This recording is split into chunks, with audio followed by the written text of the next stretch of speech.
فرمایا تم کیا تمہارا وہاں خیال بھی نہیں جا سکتا، کوئی حد ہے ان کے عروج کی بلغ الہدا بکمالہ۔ اگر آپ اجازت دیں میں آپ کو بتانا دوں کہ حضرت بایزید بسطامی علیہ رحمہ کون ہے۔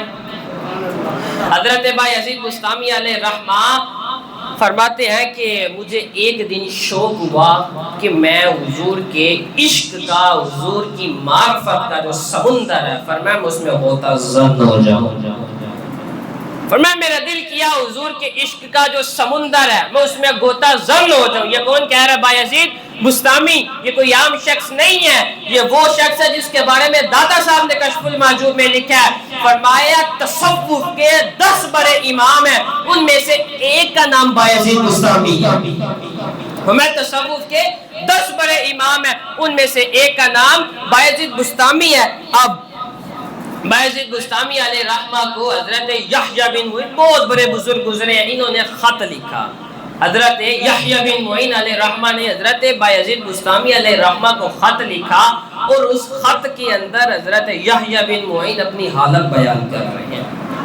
حضرت یحییٰ بن معین حضرت بایزید بسطامی علیہ رحمہ کو خط لکھا، اور وہ حضرت یحییٰ بن معین اس خط کے اندر اپنی حالت کو بیان کر رہے ہیں، اور وہاں صیغہ غائب کیا ہے، حالانکہ حاضر کا ہونا چاہیے تھا۔ لیکن جب حضرت بایزید بسطامی علیہ رحمہ کو خط ملا تو اس میں لکھا یوں ہوا تھا، کہتے ہیں کہ میاں صاحب، حضرت صاحب، اس شخص کی بھی کیا شان ہے کہ جس نے حضور کے عشق کا جو سمندر ہے اس میں سے ایک گھونٹ پیا، ایک جام پیا، اس کا نشہ کتنا چڑھا آج تک ہوش ہی نہیں آئی۔ فرمایا اس شخص کی کیا شان ہے جس نے حضور کے عشق کے سمندر سے ایک جام پیا، آج تک اسے ہوش نہیں آئی۔ اب حضرت بایزید بسطامی علیہ رحمہ نے جواب دینا تھا، آپ اس کو جواب دے رہے میاں صاحب، یہ تو آپ فرما رہے ہیں کہ اس شخص کی کیا شان ہے کہ جس نے حضور کے عشق کے سمندر سے ایک جام پیا، آج تک ہوش نہیں آئی، اتنا نشہ چڑھا ہے۔ فرمایا اس کی حالت کیوں نہیں پوچھتے جو حضور کے عشق کا پورا سمندر پی چکا ہے لیکن آج بھی اپنے پورے ہوش و حواس میں پھر رہا ہے۔ فرمایا جو حضور کے عشق کا سمندر پی چکا ہے آج بھی وہ اپنے پورے ہوش و حواس میں پھر رہا ہے۔ حضرت بایزید بسطامی علیہ رحمہ وہ ہیں جو آپ نا عمرے کے لیے گئے، پیدل گئے، بسطام سے چلے مکے کی سرزمین تک آپ نے پیدل سفر کیا، اور مکے جاتے جاتے آپ کو 12 سال لگ گئے، 12 سال لگ گئے۔ اب پوچھو بایزید بسطامی علیہ رحمہ سے، بھئی آپ کو مکے جاتے 12 سال کیسے لگ گئے؟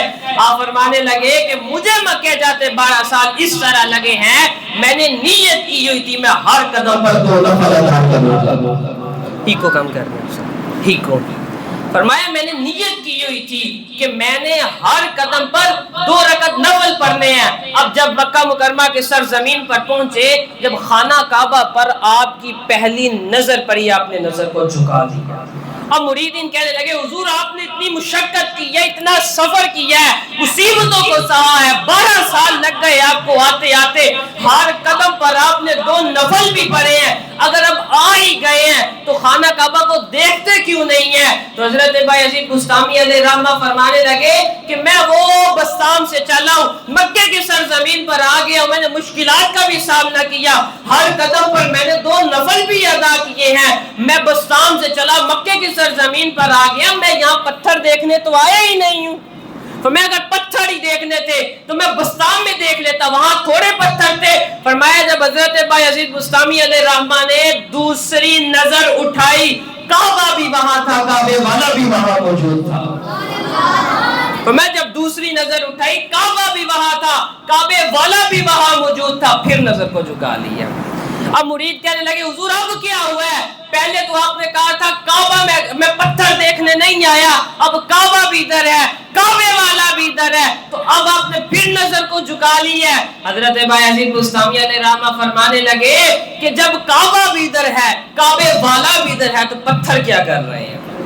فرماتے جب حضرت بایزید بسطامی نے تیسری نظر اٹھائی، فرمایا جدھر بھی دیکھا اسی کے جلوے نظر آ رہے تھے۔ میں جدھر بھی دیکھا اسی کے جلوے نظر آ رہے تھے. پھر اقبال کہتا کامل بستم در تقلید فرد اجتناب از خوردن خربوزہ کن. حضرت بایزید بستامی علیہ رحمہ وہ ہے جنہوں نے ساری زندگی خربوزہ نہیں کھایا. حدیث پاک کے اندر خربوزہ کھانا سنت ہے. اب یہ نہیں بتایا گیا کہ کھانا کیسے ہے. حضرت بایزید بستامی علیہ رحمہ فرماتے جب بھی میں خربوزہ کھانے لگتا, جب میں توڑ کر کھانے لگتا ذہن میں خیال آ جاتا حضور نے کاٹ کے نہ کھایا ہو, جب کاٹ کے کھانے لگتا پھر ذہن میں خیال آ جاتا حضور نے توڑ کے نہ کھایا. فرمایا ہمیں کہیں سنت کی خلاف ورزی نہ ہو جائے, اس کا کر کے حضرت بایزید بستامی نے کبھی خربوزہ ہی نہیں کھایا. اقبال کہتا ہے کامل بستم در تقلید فرد. اقبال کہتا ہے حضرت بایزید بستامی علیہ رحمہ کو اتنی شان ملی, اتنا مرتبہ ملا. کہاں تھے بایزید بستامی؟ یہ فرمایا اقبال کہتا ہے کہاں تھے اور کہاں لے گئے امام حضرت بایزید بستامی کو. اقبال کہتا ہے یہ جو کچھ بھی ہے حضور کی اطاعت اور حضور کے عشق کی وجہ سے ہے. ہمیں حضور کے عشق کی وجہ سے ہے. بایزید بستامی کو کہاں سے اٹھایا اور کہاں پر لے گئے. اب حضرت بایزید بستامی علیہ رحمہ بیان کرتے ہیں کہ میں نے ایک دن شوق ہوا کہ میں حضور کا جو عشق کا سمندر ہے میں اس میں گوتا کھاؤں. فرمایا جب میں نے حضور کے عشق کے سمندر میں فرماتے میں نے گوتا کھایا, میں جہاں میری انتہا ہو رہی تھی, جہاں میری حد ختم ہو رہی تھی, فرمایا حضور کے مراتب کا وہاں سے آغاز ہو رہا تھا. میں جہاں میری انتہا ہو رہی تھی, میری حد ختم ہو رہی تھی, حضور کے مراتب کا وہاں سے آغاز ہو رہا تھا. پھر فرمایا فَإِذَا بَيْنِي وَبَيْنَهُمَا أَلْفُ حِجَابٍ مِّن نُّورٍ. فرمایا یہ وہ مقام ہے جہاں جبریل نے پر بچھائے ہوتے ہیں, جبریل کے پر جلتے ہیں. فرمایا کہ لَوْ دَنَوْتُ خَطْوَةً لَاحْتَرَقْتُ. فرمایا اگر میں ایک قدم بھی آگے رکھتا میں جل کے راکھ ہو جاتا. اس مقام تک چلے گئے. فرمایا کہ جس نبی کے قدم, جس نبی کے قدم اتنے اونچے ہیں اس کا سر کتنا اونچا ہوگا. اب امام بصیری علیہ رحمہ فرماتے ہیں قصیدہ بردہ شریف کے اندر ما دعما ادعته النصارى في نبيهم واحكم بما شئت مدحا في واحتكم. امام بصیری علیہ رحمہ فرماتے ہیں کہ معاذ اللہ جو یہود و نصارہ تھے, کسی نے حضور کو ابن اللہ کہہ دیا, کسی نے خدا کہہ دیا, کسی نے خدا کا بیٹا کہہ دیا, بڑی بڑی گستاخیاں آئی. حضرت امام بصیری علیہ رحمہ فرماتے تم نے حضور کو ایسے نہیں کہنا کیونکہ ہمارا امام ہمیں بتا گیا ہے. اعلیٰ حضرت فرماتے دو چیزیں یاد رکھنیاں, ساری زندگی یاد رکھنیاں. فرمایا پہلی گل حضور نے خدا نہیں کہنا, دوسرا خدا دا بیٹا نہیں کہنا. باقی تیرا جویں دل چاہتا تو حضور دی تعریف کر. اب میں مرزا غالب کو کوٹ کروں گا. 1869 کو غالب اس دنیا سے چلے گئے اور 1857 کو اعلیٰ حضرت دنیا میں تشریف لے آئے. 69 کو یہ گئے ہیں, 57 کو اعلیٰ حضرت تشریف لے آئے ہیں. میں یہ کہتا ہوں کہ اگر غالب کو اعلیٰ حضرت کا کچھ زمانہ مل جاتا, اعلیٰ حضرت نے غالب کی طبیعت صاف کر دینی تھی. لیکن اپنے اپنے رنگ ہے, ہر گل راب ہوئے دیگر رست, ہر پھول کی اپنی اپنی خوشبو ہوتی ہے. حضرت امام اہل سنت اعلیٰ حضرت علیہ رحمہ 1857 میں آپ اس دنیا میں تشریف لائے. 69 کو غالب اس دنیا سے چلا گیا. شاعر تھے, ساری زندگی گزار دی غزلیں کہتے ہوئے, شعر کہتے ہوئے. اب غالب سے کسی دن کسی نے کہا غالب تیرے سے حضور کی نعت سننی, آج حضور کی نعت تو لکھ. شاعر تھے تو غالب نے 2 ہی مصرے کہے. غالب کہنے لگا کہ غالب ثنائے خواجہ بایزداں گذاشتے, کہاں ذات پاک مرتبہ دانے محمد است. غالب کہنے لگا نعت جانے خدا. کہنے لگا یہ رب کا معاملہ ہے, میں کیا لکھوں, میں جانتا ہی نہیں ہوں, مجھے پتہ ہی نہیں ہے. اقبال مرزا غالب کہنے لگا اگر دنیا والوں کو لولاک کا مطلب سمجھ میں آ جائے. بچپن سے آپ نے علماء خطباء واعظین سے یہ بات سنی ہے.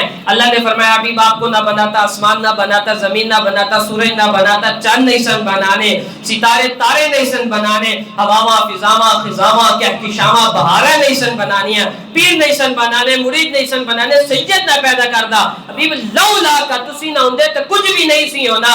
تو غالب کہنے لگا پھر لولاک کا مطلب یہ ہوا کہ اس کائنات کا جو سارا دار و مدار ہے یہ رسول اللہ کی ذات ہے.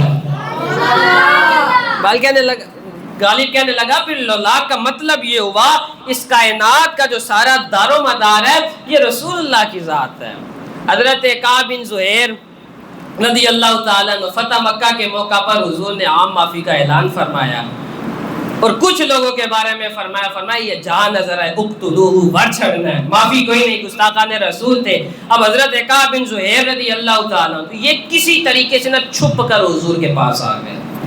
جب حضور کے پاس آئے تو چہرہ ان لوگوں نے چھپایا ہوا، لیکن حضور جانتے ہیں۔ تو حضور کے پاس آئے تو حضور کو آ کر حضور کی بارگاہ میں عرض کرے، حضور اگر آج میں کعب بن زہیر کو ڈھونڈ لاؤں تو معافی مل سکتی ہے؟ سرکار نے فرمایا اگر آ ہی گئے ہو جاؤ تمہیں معاف کیا، فرمایا اگر آ گئے ہو جاؤ تمہیں معاف کیا۔ اب بلا تاخیر کوئی بات نہیں کی، عرض کی حضور میں آپ کی نعت پڑھنا چاہتا ہوں، حضور میں آپ کی نعت پڑھنا چاہتا ہوں۔ اب حضور نے نعت شروع کرنے لگے، سرکار نے فرمایا ٹھہر دے، حضور نے فرمایا اس کے لیے ممبر بچھایا جائے، ممبر پر بٹھایا آپ کو۔ اور امام بصیری نے بھی قصیدہ بردہ شریف میں لکھا ہے، آپ نے فرمایا ان الرسول لنور یستضاء بہ، آپ نے یہ شعر پڑھا، فرمایا کہ بغیر کسی شک کے، بغیر کسی شعبے کے اللہ کا نبی نور ہے، فرمایا بغیر کسی شک کے، بغیر کسی شعبے کے اللہ کا نبی نور ہے۔ پھر آگے فرمایا محمد من سیوف اللہ مسلول۔ اب اس کا ترجمہ امام احمد رضا نے فرمایا، اعلیٰ حضرت کہتے ہیں چمک تجھ سے پاتے ہیں سب پانے والے، چمک تجھ سے پاتے